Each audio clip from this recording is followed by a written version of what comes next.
એવા શ્રી કૃષ્ણચંદ્ર પરમાત્માને અમે વંદન કરીએ. જે સત્ય છે, સત્ય એટલે શું?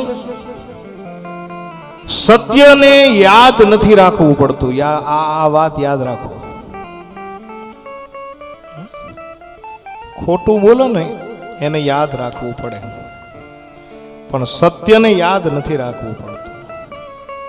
અને એટલા માટે મારી વ્યાસપીઠ ઉપરથી એક અર્થ કરું તો કરી શકું કે જેને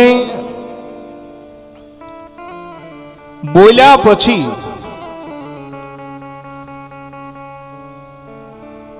ભગવાન જેનો ભરોસો રહે છે, ભગવાન જેના ભરોસે રહે છે, એનું નામ સત્ય. બીજો અર્થ કરું તો કરી શકું કે જે ગઈકાલે પણ હતું, અત્યારે પણ છે અને આવતીકાલે પણ રહેશે, એનું નામ સત્ય. કોકની આગળ ખોટું બોલો ને યાદ બહુ રાખવું પડે કે આ ભાઈ આગળ આપણે અહીંયા એટલા પોટલા બેંચ્યા હતા. બાકી સત્યને યાદ નથી રાખવું પડતું. ખોટું બોલો એટલે યાદ રાખવું પડે. એ ભાઈ પાછો ભટકાઈને પછી પાછું આપણે બીજે પાટે ચડી એટલે તરત આપણે પકડાઈ જાય કે એ સામે ચારે જે બોલ્યા હતા એ ખોટું બોલ્યા હતા.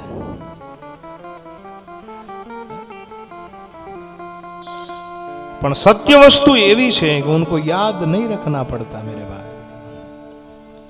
एक बार बोल दो शब्द ब्रह्म हो जाता है. આનું નામ છે સત્ય. અને એવા સત્ય સ્વરૂપી ભગવાન જે સત્યના કાજે, સત્ય સ્વરૂપ ભગવાને જેને જેને સહાય કરી હોય એવા તમને કેટલા દાખલા આપું સાહેબ.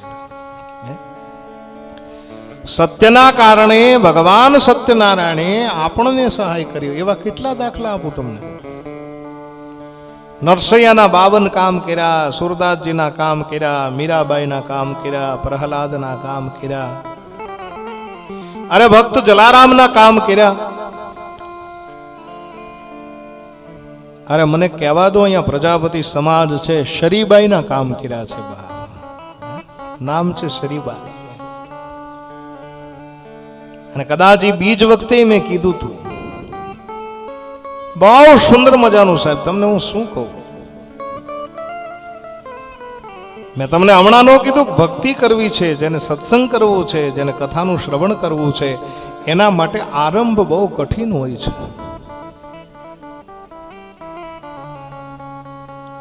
કથાની તમને બધાને ખબર છે. શ્રીબાઈ છાની છાની ભક્તિ શ્રીબાઈ કરતા અને જાતના હતા કુંભાર. અને આ કયું દંપતી તમને કહું કે જેણે રાક્ષસના બાળકને ભક્તિના પાટે ચડાવ્યો હોય, આ શરીબાઈ.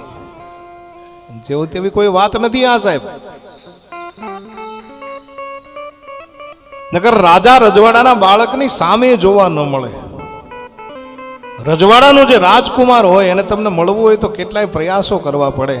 પણ ભક્તિનો પ્રભાવ એવો છે કે જો સામાન્ય રીતે સહજ ભક્તિ જો તમે કરતા હશો ને તો રાજાનો બાળક, હિરણ્યકશ્યપનો બાળક પ્રહલાદ,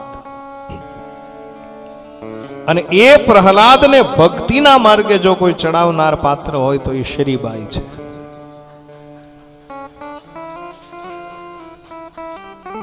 આ શાસ્ત્રની અંદર કથા તો આવે છે, શાસ્ત્રની અંદર કથા તો જરૂર આવે છે કે કયા ધોના પેટની અંદર એક બીજ રોપાણું અને પછી નારદજીનો સત્સંગ થયો અને ઈ જે સત્સંગના પ્રભાવેથી જે બાળકનો જન્મ થયો ઈ બાળકનું નામ પ્રહલાદ પડ્યું. પણ મારે તમને કહેવું છે કે ઈ બાળકને ભક્તિની અંદર દૃઢતા જો લાગી હોય તો ઈ શરીબાઈના કારણે લાગી છે.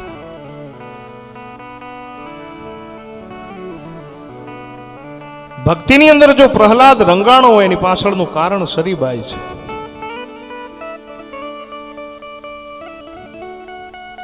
કથાની તમને બધાને ખબર છે કે આ શરીબાઈ હિરણ્યકશ્યપુ એ વખતે એવું કહેવડાયું કે જે કોઈ ભક્તિ કરે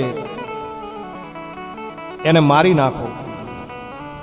જે કોઈ યજ્ઞ કરે એને યજ્ઞ બંધ કરાવી દો. અને હિરણ્યકશ્યપુનો પાપાચાર જેથી એટલો બધો વધ્યો અને એવું કહેવાય છે કે સરીભાઈ એમના ઘરે ભક્તિ કરતા પણ છાની છાની ભક્તિ કરતા. અરે છાની છાની ભક્તિ સરીભાઈ કરતા ને જાતના હતા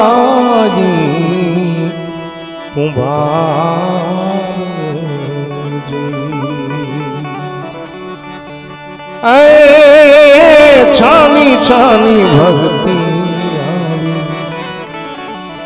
સરીબાઈ કરતા જાતના હતા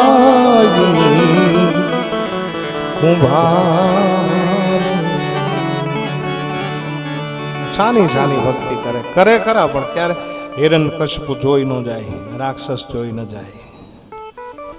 જોઈ જશે તો શિર છેદ કરી નાખશે, મૃત્યુ પમાડી દેશે. અને ઘટના તમને બધાને ખબર છે બાપ કે એક બિલાડી પાળેલી, એક દિનો સમો આવ્યો અને એ સમયે બિલાડીના બચ્ચા ન જોયા. બિલાડી નિમાણી થઈને બેસી ગઈ, આજુબાજુ ટળવળવા લાગી. ભાષા નથી પણ સંકેતથી સમજાવે છે. અને અંતે સરીબાઈને આને ખબર પડી કે બચ્ચા એક માટલાની અંદર રહી ગયા છે અને નિભાડો ખડકાઈ ગયો છે. અરે ખડકાઈ ગયો છે નહીં, નિભાડો સળગી ચૂક્યો છે. આજ બિલાડી ટળવળે છે એની પાછળનું કારણ એના બચ્ચા છે.